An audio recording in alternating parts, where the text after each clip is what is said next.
The entertainment world is mourning the loss of actor James Ransone, whose death has been confirmed at the age of 46 in what authorities have ruled a suicide. According to multiple reports, including The Guardian and the BBC, Ransone was found dead on December 19, 2025, at a private residence in Los Angeles, California. The Los Angeles County Medical Examiner later confirmed that the cause of death was hanging, and investigators stated there were no signs of foul play. Law enforcement officials said the death occurred in an outbuilding on the property, and the case was treated as a mental health tragedy rather than a criminal investigation.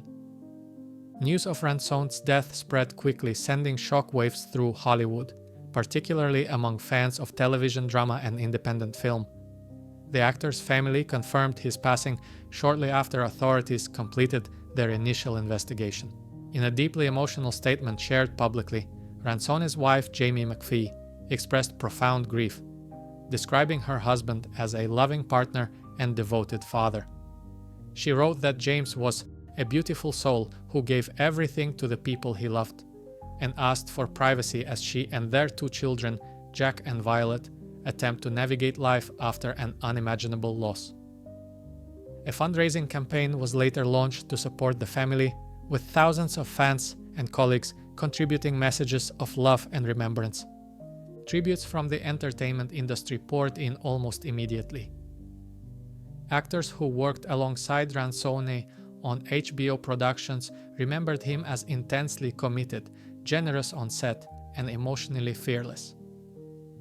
Wendell Pierce, his co-star from The Wire, called the news heartbreaking, saying Ransone brought truth and vulnerability to every scene he touched. Other colleagues described him as a character actor in the purest sense, someone who disappeared into roles and made flawed, damaged people feel painfully real. Fans echoed those sentiments online, recalling scenes that stayed with them long after the credits rolled. To understand why his death has resonated so deeply, it's important to understand who James Ransone was. Born in Baltimore, Maryland in 1979, Ransone grew up close to the world he would later portray so vividly on screen. He began acting in the early 2000s, finding early work in independent films and television before landing the role that would define his career, Ziggy Sobotka, in Season 2 of The Wire. Ziggy was not a heroic character. He was impulsive, insecure, desperate for respect, and Ransone's performance captured those contradictions with devastating honesty. The character's arc remains one of the most tragic and debated in the series' history. Ransone went on to build a career defined not by leading man status, but by depth and credibility. He portrayed Corporal Ray Person in HBO's Generation Kill, earning praise for his emotionally grounded depiction of a young Marine struggling with the moral weight of war. He became familiar to horror audiences as the troubled deputy in Sinister and later appeared as adult Eddie Kaspbrak in It Chapter 2, bringing both nervous humor and emotional warmth to the role. His filmography also included acclaimed independent films like Tangerine and mainstream projects such as The Black Phone, where his presence added tension and realism. Behind the scenes, Ransone was candid about his personal struggles.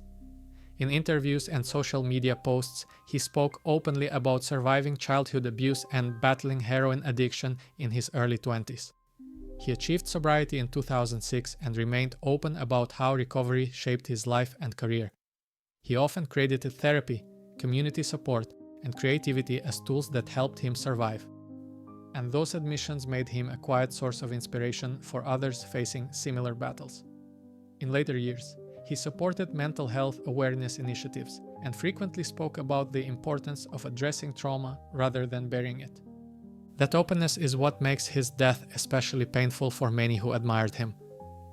Friends and colleagues have described Ransone as someone who cared deeply about people, about art, and about honesty.